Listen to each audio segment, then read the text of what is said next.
और अब बात करते हैं अगली राशि, कर्क राशि। कर्क राशि वालों के लिए अप्रैल का महीना कुछ हद तक अनुकूल परिणाम देने वाला साबित हो सकता है। आपके एकादश भाव में देव गुरु बृहस्पति विराजमान रहकर पंचम भाव, सप्तम भाव और नवम भाव को देखेंगे और वो आपके भाग्य में वृद्धि करेंगे। भाग्य की कृपा से धन लाभ के योग बनेंगे। आपके प्रेम संबंधों के लिए भी ये अनुकूलता से भरा महीना रहेगा। इसके साथ ही वैवाहिक संबंधों में चल रहे तनाव को कम करेंगे। व्यापार में उन्नति के योग बनेंगे।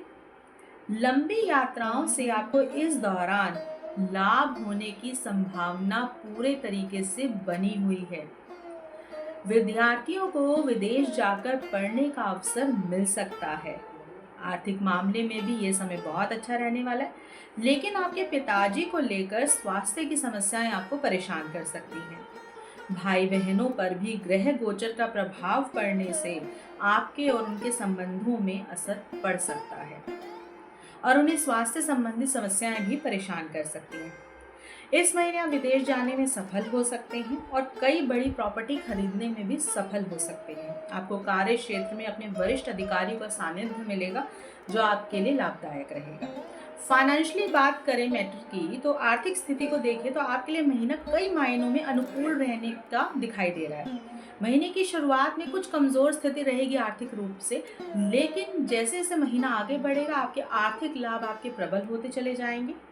लेकिन आर्थिक लाभ जैसे जैसे होंगे आपके खर्चे भी बढ़ते चले जाएंगे, तो आपको खर्चों पर नियंत्रण रखने की जरूरत पड़ेगी। 3 तारीख को मंगल महाराज आपकी राशि में प्रवेश कर जाएंगे, जो आपके लिए अनुकूल समय होगा। राजयोग समान परिणाम मिलेंगे। पूरे महीने एकादश भाव में बृहस्पति महाराज बैठकर आपकी आमदनी को बढ़ाने में महत्वपूर्ण योगदान देंगे। शनि महाराज नवम भाव में बैठकर एकादश भाव को पूर्ण रूप से तृतीय दृष्टि से देखेंगे, जिससे आपकी आमदनी में इजाफा होना तय है और आपकी पद प्रतिष्ठा भी बढ़ेगी। लेकिन इसके साथ साथ आप दान पुण्य का कार्य करते रहें। आपको अनेक माध्यमों से धन की प्राप्ति होती हुई नजर आ रही है। शेयर बाजार में निवेश करना आपके लिए लाभदायक साबित हो सकता है। किसी भी तरह का निवेश जरूर करिए, लेकिन सोच समझ कर करिए। और अब आपको सलाह क्या दी जाती है? आपको अपनी राशि स्वामी यानी चंद्रमा के बीज मंत्र का जाप करना चाहिए। शिव जी का रुद्राभिषेक कराएं और प्रतिदिन शिवलिंग पर कच्चा दूध 1 चम्मच पानी में मिलाकर जरूर अर्पित करें। इससे जो भी नकारात्मक और प्रभाव आने वाले हैं अप्रैल के महीने में, वो भी दूर हो जाएंगे। इसी तरह बात करेंगे अगली 4 राशियों की अगले अंक में। राधे राधे। आज इस अंक में बात करने वाली हूँ अगली 4 राशियों का कि अप्रैल का महीना अगली 4 राशियों के लिए कैसा रहने वाला है। तो सबसे पहले बात करूंगी सिंह राशि के बारे में। सिंह राशि का अप्रैल का महीना उतार चढ़ाव से भरा रहने की संभावना है। महीने की शुरुआत में ही सूर्य, शनि, राहु, शुक्र आपकी ये 5 ग्रह आपके अष्टम भाव में विराजमान रहेंगे, जो आपके स्वास्थ्य को पीड़ित कर सकते हैं। जीवन में अचानक से कुछ अच्छे बदलाव भी संभव हैं। फिर भी आपको इस महीने अपने स्वास्थ्य का ध्यान जरूर रखना चाहिए। मंगल महाराज एकादश भाव में महीने की शुरुआत में रहेंगे और 3 अप्रैल को द्वादश भाव में प्रवेश कर जाएंगे, जिससे आपके खर्च भी बढ़ेंगे और स्वास्थ्य पर ज्यादा ध्यान देने की भी जरूरत होगी। लेकिन इसके साथ ही लंबी यात्रा के योग भी बनते हुए दिखाई दे रहे हैं। विदेश जाना भी संभव है। सूर्य देव 14 अप्रैल को आपके 9वें भाव में आ जाएंगे और आपके मान सम्मान में बढ़ोतरी करेंगे। आपको सामाजिक तौर पर किसी बड़े पद की प्राप्ति भी हो सकती है। इसके साथ ही आपको सम्मानित भी किया जा सकता है। नौकरी में आपकी स्थिति बहुत ही अधिक प्रबल होगी। व्यापार करने वाले जातकों को सावधानी के साथ आगे बढ़ना होगा, नहीं तो कुछ ना कुछ समस्याएं लगी रह सकती हैं। कानूनी पचड़ों में पड़ने से बचें। वैवाहिक संबंधों में उतार चढ़ाव बना रहेगा। ससुराल से आपके संबंध बनते बिगड़ते रहेंगे इस महीने। प्रेम संबंधों के लिए ये महीने की शुरुआत कमजोर रहने वाली है। उसके बाद धीरे धीरे समय अनुकूल होने लगेगा। आर्थिक तौर पर यह महीना थोड़ा सा कमजोर रह सकता है। विद्यार्थियों को अनुकूल परिणाम मिलने की उम्मीद है। आप अपनी आर्थिक स्थिति का बहुत ध्यान रखें, उतार चढ़ाव बने रहेंगे। निवेश यदि करते हैं तो बहुत सोच समझकर निवेश करें। आपको हो सकता है कोई गुप्त धन मिलने के भी योग बने। 14 तारीख को सूर्य महाराज अपनी उच्च राशि में प्रवेश कर जाएंगे और आपके नवम भाव में। इस समय आपकी स्थिति में अच्छा खासा सुधार होगा, लेकिन ध्यान से अपने खर्चों पर नियंत्रण रखें। कोई दान पुण्य का कार्य करते रहें। क्या सलाह दी जाती है? आपको अपनी राशि के स्वामी सूर्य देव के बीज मंत्र का जाप करना चाहिए। शुक्ल पक्ष के रविवार को प्रातः 8 बजे से पहले पहले सूर्य को जल दें। संभव हो तो माणिक्य धारण करें, नहीं तो आप एकमुखी रुद्राक्ष पहन सकते हैं। आपको प्रतिदिन सूर्य देव की आराधना करनी चाहिए, इससे आपका भाग्य बहुत ही ज्यादा प्रबल होगा। अब बात करते हैं अगली राशि, कन्या राशि। कन्या राशि में जन्मे जातकों के लिए ये महीना मध्यम रूप से फलदायी रहने वाला है। आपकी राशि में पूरे महीने केतु विराजमान तो सप्तम भाव में सूर्य, बुध, शनि, शुक्र और राहु महीने की शुरुआत में रहेंगे। इसके परिणाम स्वरूप आपके कार्यों में रुकावट आने की संभावना है। अप्रैल 2025 के अनुसार वैवाहिक संबंधों में भी तनाव और टकराव की स्थिति बनती हुई नजर आ रही है।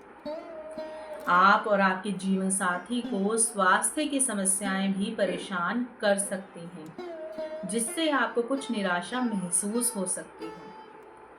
आप अपनी बात को आगे बढ़ाकर वैवाहिक जीवन में बंधने में सफल रह सकते हैं। नौकरी करने वाले जातकों के लिए समय अनुकूल रहेगा, लेकिन बहुत सारी चुनौतियों का भी आपको सामना करना पड़ सकता है। व्यापार करने वाले जातकों को भी चुनौतियों का सामना करना पड़ेगा। सप्तम भाव में बहुत सारे ग्रह व्यापार में बाधा पैदा करेंगे, इसलिए आपको एक से ज्यादा व्यावसायिक साझेदारों से उलझने की बजाय एक के साथ बैठकर प्रेम पूर्वक बात करें और एक के साथ ही व्यापार करें। विद्यार्थियों के लिए ये महीना मेहनत से भरा रहने वाला है। महीने की शुरुआत से ही आप किसी न किसी यात्रा पर जाते रहेंगे। आपकी आर्थिक स्थिति अनुकूल बनी हुई नजर आ रही है। देवगुरु बृहस्पति आपके नवम भाव में बैठकर आपकी राशि को देखेंगे, जिससे आपको भाग्य का साथ मिलेगा और आप सही निर्णय ले पाने में सक्षम हो पाएंगे। मंगल महाराज 3 अप्रैल को एकादश भाव में जाकर विराजमान हो जाएंगे, जिससे आपकी आमदनी में बढ़ोतरी होगी, लेकिन साथ के साथ हो सकता है कि खर्चे भी बढ़ें। आपके कुटुंब यानी कि आपके घर परिवार पर खर्च होना नजर आ रहा है। 14 तारीख को सूर्य अष्टम भाव में आ जाएंगे और उनकी अपनी उच्च राशि में। व्यापार में आपको लाभ मिलता रहेगा।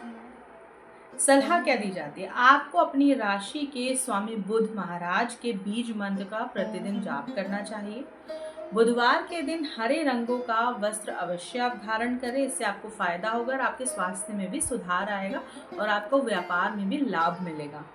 शनिवार के दिन गरीबों को भोजन अवश्य कराएं। अब बात करते हैं तुला राशि की। तुला राशि में जन्मे जातकों के लिए ये महीना सावधानी से भरा रहने वाला है। आपकी राशि के स्वामी पूरे महीने छठे भाव में सूर्य, बुध, शनि और राहु के साथ विराजमान रहकर पीड़ित रहेंगे, जिससे आपको शारीरिक और बीमारियां परेशान कर सकती हैं। आपके खर्चों में बढ़ोतरी होती हुई नजर आ रही है। आर्थिक तौर पर यह समय चुनौतीपूर्ण रह सकता है, इसलिए आपको सावधान रहना चाहिए।